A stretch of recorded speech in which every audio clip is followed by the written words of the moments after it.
Hello, everyone. Thanks for joining us with today's webinar. It's the last webinar of the year. We try to do various topics throughout the year, so be on the lookout for next year's webinar lineup. But today we are going to be talking about navigating your rollover options, whether you're changing jobs, consolidating accounts, or just exploring options. Understanding rollovers is key to making good decisions that benefit you over the long term. My name is Brett Sebion. Paige Altmann is also here. We'll be tag teaming the presentation. We both have been at TrustPoint for a number of years and are currently on the Emerge 360 team. Emerge 360 is a division of TrustPoint. We provide all the education for the TrustPoint 401k plans that are administered here, as well as investment management and financial planning outside of the 401k plan education, which Paige will cover at the end. But here is a snapshot of TrustPoint and our services. So we've been around a very long time, over 110 years. We are home based in La Crosse, but we also have offices in Minneapolis and Eau Claire. Our services are in the top right. We provide retirement plan administration. We work with a lot of foundations and nonprofits, provide trust and estate administration services as well. But the majority of what we do is work with individuals, providing financial planning, investment management advice, etc. We have about 1,200 individual client relationships and 3,700 separate accounts that we administer. The agenda for today, we're going to talk about some 401k industry statistics, about forgotten 401ks, the money that is forgotten about, and just some tips and tricks to kind of help you remember to take action when some of this stuff happens to you. If you change jobs a lot, what are your options? What is a rollover, and what are the benefits of a rollover? How do you request a rollover, and how can Emerge 360 specifically help? 401k industry statistics. So as of July of this year, it's estimated there are almost 32 million left behind or forgotten about 401k accounts. That represents about 2.1 trillion in assets. So those aren't truly forgotten, like people don't know where they are, even though some of those make up, a portion of people just have lost track of where their 401k is administered. But a lot of these are not truly forgotten. They're just sitting out there dormant, if you will. But this represents a large portion of the 401k plan asset world. And you can see the trend that has happened since 2015. We saw a huge acceleration coming out of COVID and 2021 when there was a lot of job changes, a lot of retirees, et cetera. But you can see kind of how the trend has gone up when we're talking about the total account values that has been forgotten. The opportunity cost. So there's always an opportunity cost of not taking action, right? So many of these forgotten 401k accounts that are a lower balance, specifically under 7,000, are usually transferred into what's called a restricted IRA account. So really what happens through this process is it gets out of the employer plan, it gets forced to an IRA. This is if you take no action, and you should get some type of notification from your plan sponsor or from the plan provider, kind of encouraging you to do something with the 401k monies that are, again, less than 7,000. But if you don't do anything, it's transferred to this restricted IRA account. It's generally invested in money market, which means the trade-off of that is lost growth opportunities, right? Because we know that markets over the long term are going to outperform money market rates. And the beneficiaries, if you were listing beneficiaries on the 401k plan, which everyone should be doing, or on your 401k account, that doesn't automatically transfer over to the restricted IRA account. So that's very, very, very important. 1.7 million 401ks are estimated to be transferred into restricted IRAs in 2025. So again, a lot of these forgotten 401k accounts are where they're dormant and people may not know where they ended up. A lot of those are the smaller balances, which do get moved to that restricted IRA. So the scenario on the right is a scenario that takes a balance of 66,000 at age 35. The first scenario is forgotten 401k in a money market account with higher than average fees. And then because it's invested in money market account, the annual growth is lower as well. Compared to scenario two, if it's well allocated, has kind of industry standard or lower fees, and also has a positive growth rate because it's being invested in the financial market. So again, this example is a little bit extreme, but it does tell a good story. So you can see after decades, 10 years, 20 years, 30 years, the impact that the account has if it's just invested in money market compared if it's actually invested it out in the financial markets. So what are my options? We're going to talk about three broad options, or fit what we want to talk about into three different boxes for you. So the first option, and before we cover that, we want to talk about when you can actually make these decisions, right? Or when you have the option of making a decision. When can I roll over my 401k? So these are different events that, if it applies to you, are times that you can roll money out of your 401k. So retirement, in service at 59 and a half, that means if you're still working at that age, you can either take a distribution without being penalized, like a cash distribution, or you could actually do an in-service rollover to an IRA if you're looking to work with an advisor and get more advice on those monies. Termination of employment, that just means when you leave an employer, that's a distributable event. You have the option of rolling over your 401k at that point, and then disability and death.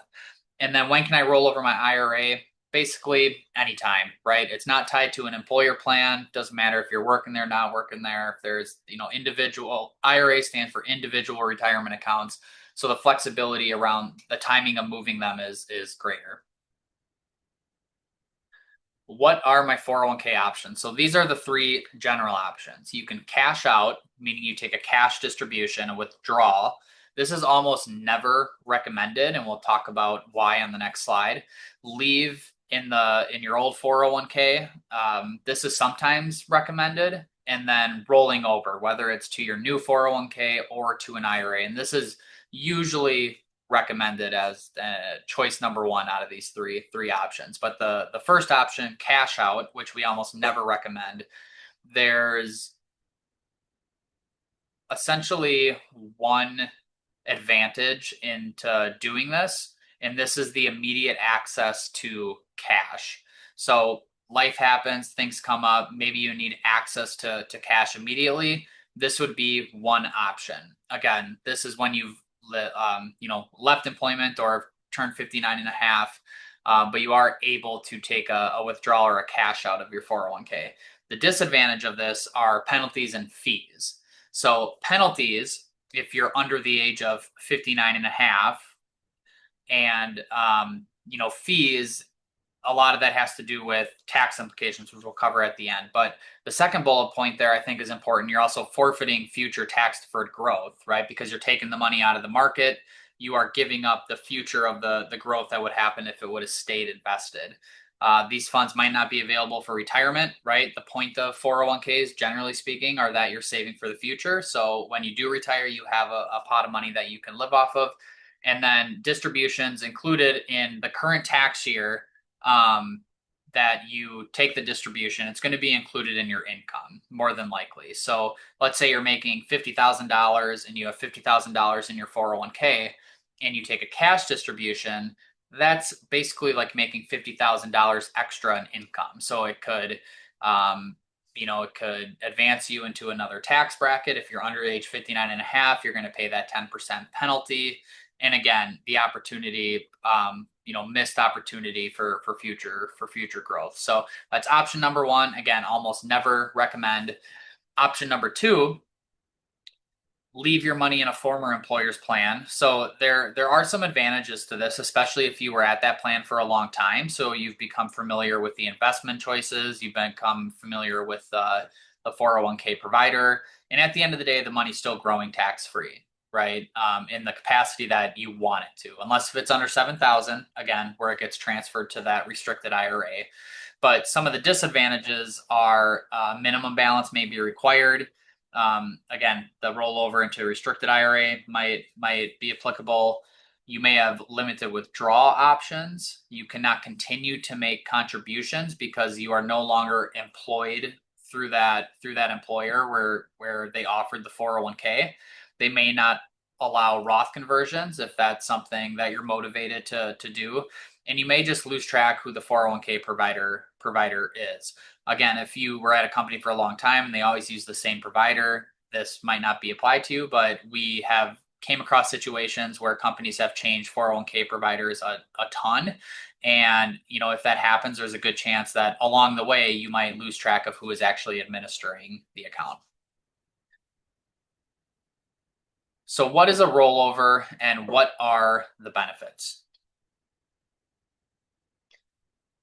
So by definition, a rollover occurs when you withdraw cash or other assets from one eligible retirement plan and contribute all or part of it to another eligible retirement plan.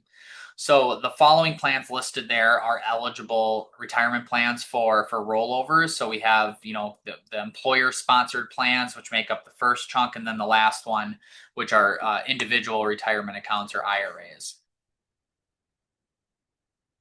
So option 3, which is usually recommended, rolling over to your new 401k or IRA. A big part of this strategy is just simplicity, right? You keep your accounts consolidated. You only have to worry about one required minimum distribution if you're of that age, one investment objective, one account to keep up to date on your beneficiaries. So there's a lot to be said about just simplifying your life around rolling it to your new 401k plan or an IRA. Avoid any unexpected provider changes. Again, we've seen it a ton where companies have changed 401k providers, and that is an easy time for people to kind of lose track of where their account is being administered. Maybe they use a different email address, their contact information didn't get up to date. There's plenty of reasons why this would be challenging to keep up with your 401k and where it's being administered, and then potential cost savings either administratively or investment wise. So sometimes in this industry there's hidden fees within investment options. So not all the time, but it's always good to chat with somebody to know exactly what you're paying, exactly how your advisor or exactly how your plan administrator is being paid.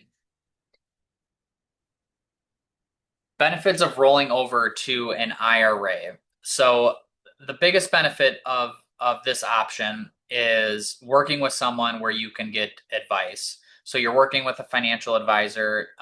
You are benefiting from individual services, whether it's on the investment management side or financial planning, tax planning, estate planning, etc. You have the potential for future contributions. So if you leave a 401k in an old employer, you can't contribute to that account anymore. If you roll it to an IRA, that's now an account that you can contribute to going forward. Even if you are participating in another employer plan, or maybe you went and worked for an employer that doesn't offer a 401k plan, right? So if you fall into that category, it might make sense to roll it to an IRA. You have the option to convert traditional dollars to Roth, again, if you're motivated to do so, and you're working with an advisor, in doing this and getting the advice on that, and just overall better communication, right? You're more than likely going to be working with a team of people looking out for your best interest, maybe, operating in the fiduciary capacity like TrustPoint does, and just having a team of people to lean on to provide those investment management services, financial planning services, etc. Awesome. So next we will go into how you can actually request a rollover. So there's a lot of different types of accounts and scenarios that we could run through, but today we're going to really run through some of your options with a 401k and an IRA. So again, to reiterate, a 401k is through your employer and an IRA is separate from your employer. So each of these different types of accounts have different restrictions and ways to request a rollover and process things. So the first scenario we'll look at is a 401k to an IRA. So 401ks are governed by ERISA rules and regulations, so a little bit more strict. They take a little bit longer to process and require a little bit more effort on the 401k participants' side. So what are the steps to request this rollover? So the first thing you're going to want to do is find that old 401k if you forgot about it or don't know where it is. The first step is going to be to contact your former employer or former 401k provider. This is probably the best option for you to figure out where these accounts are. The next step is going to be open your new IRA accounts if you haven't done that already. So within 401ks, that's one 401k account that you would have. But if you had pre-tax and Roth funds, again, that's just one account on the 401k side of things. On the IRA side of things, they split those buckets into two different accounts. So if you have pre-tax and Roth sources within your 401k and want to roll that into an IRA, you'd have to open up two IRA accounts.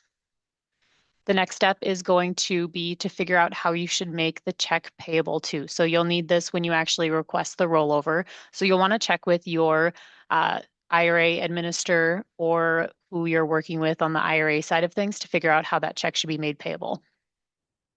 The next step is going to be to request that rollover. So 401ks, again, are pretty strict on where you can do things, and each company is kind of different. So we've seen some scenarios where the 401k administrator requires you to create an online account and request the rollover online.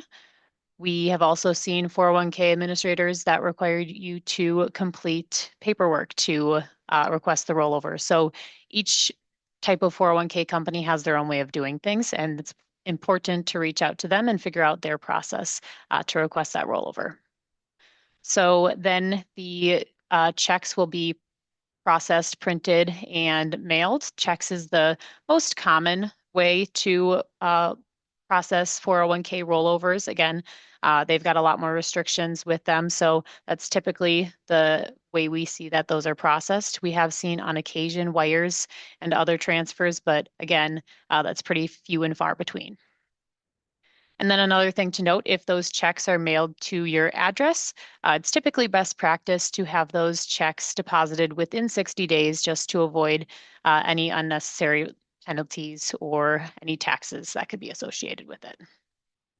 And then the checks will be deposited within your new IRA account or accounts if you have those pre-tax and Roth sources. So the next scenario we're going to look at is IRA to IRA. So IRAs are a little bit easier to work with as they're completely separate from your 401k. So the first step in requesting this rollover is to confirm that your IRA is eligible for rollover. So depending on the type of IRA, only one rollover might be allowed within a 12-month period.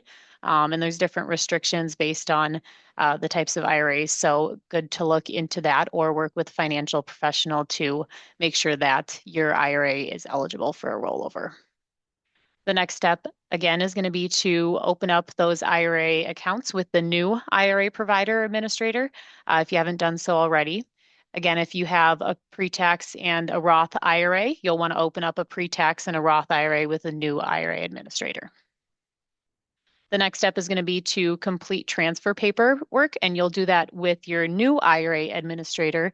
And typically, those funds can be pulled from those old IRAs. So typically takes a little bit quicker as opposed to a 401k rollover.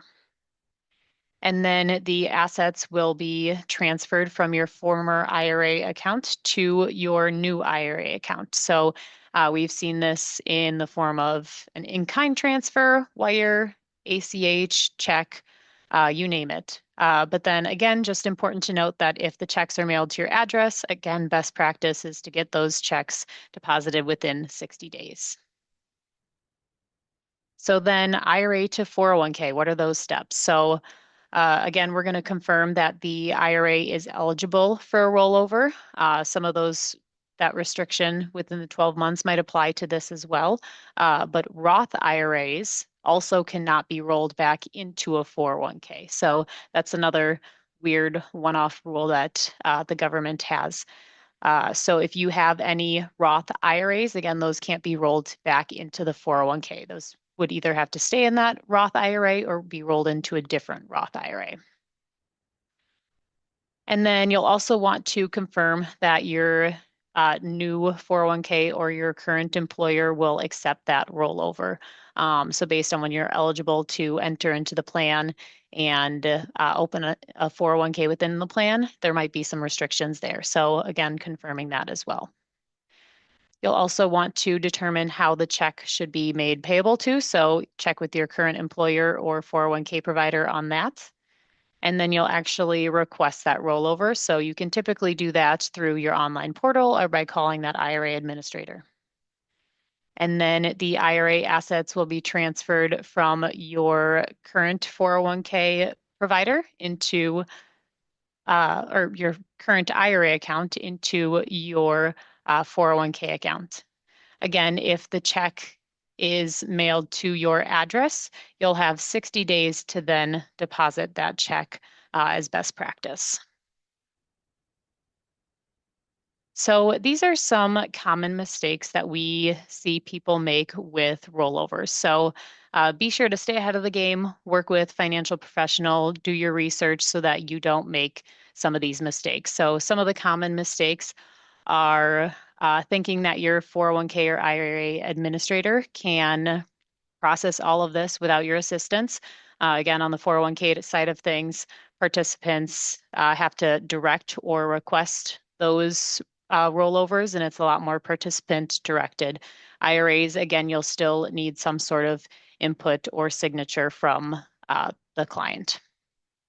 Another thing that we commonly see is that people get really close to retirement. They have moved jobs 3 different times, have 3 different 401ks, opened a couple IRAs, and they want everything to get consolidated before they retire in the next month. And chances are that is not going to happen if you have a lot of these accounts. Each company processes rollovers and requests paperwork in different ways. It can get pretty confusing. So just make sure that you are keeping up to date with consolidating your accounts as you move through your career, as opposed to doing it right before you retire to make sure that everything gets consolidated appropriately and efficiently. And then the last thing we see is not working with financial professional when things start to get more complex. So if you are trying to request a rollover and you are getting confused as to what type of account you might have or what type of account you might want to open, or you don't understand words like transfer or rollover as it relates to these things, then it might be time to seek financial advice from a professional. So that's one of the big ways that Emerge 360 can help. We work all the time with helping people consolidate their assets and getting them into one place. We also have an individual platform. So we work with relationships $50,000 and up. That is between you and your spouse. Um, with that account, you'll get investment advice. Our investment team actively manages those accounts, and you'll also receive financial planning. So that's one of the really great benefits that we're able to provide our clients with. So, what is financial planning? This is really a great thing that we do for our clients. Again, it takes a look at not just the accounts and the assets that we administer, but it takes a look at your entire financial picture. So, let's say you have an IRA with us and a 401k with your employer. We can still look at that entire financial picture and give you some specific advice on what different things that you should do related to your finance. So a little bit more in depth as opposed to when we meet with 401k participants for education purposes, we're really only taking a look at one account and can really only provide education. on that. So financial planning, again, gives you more specifically tailored advice on your accounts and your financial situation. So some of the key benefits of a financial plan, whether you are younger in your career and you are trying to save money for your kids' education or you're looking to retire early, we can help you set those different goals and figure out different plans and tactics so that you can accomplish those goals. We also have a lot of clients that come to us really close to retirement and they're flustered, stressed out. It's very confusing. They don't know if they'll have enough money to retire, and the financial plan really just gives them some good clarity and direction and some peace of mind that they are going to be okay, that they do have enough money to retire. So again, Emerge 360 has a lot of great benefits that we can offer our individual clients. And we recently came out with our Trust Point and Emerge 360 magazine. So if you haven't had a chance to take a look at this, feel free to scan that QR code and request your own copy. We have about 100 employees with TrustPoint who have written different articles within this magazine. So definitely a great read if you'd like to get a copy of that.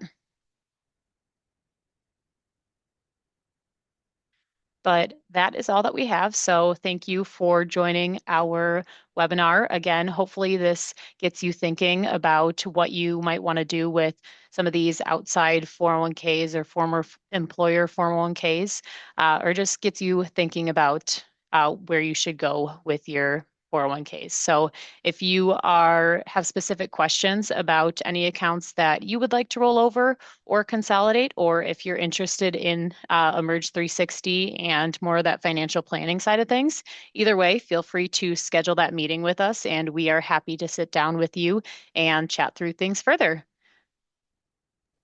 But that is all that we have. So I hope you have a great rest of your day. And that's all that we've got. Thanks, everyone.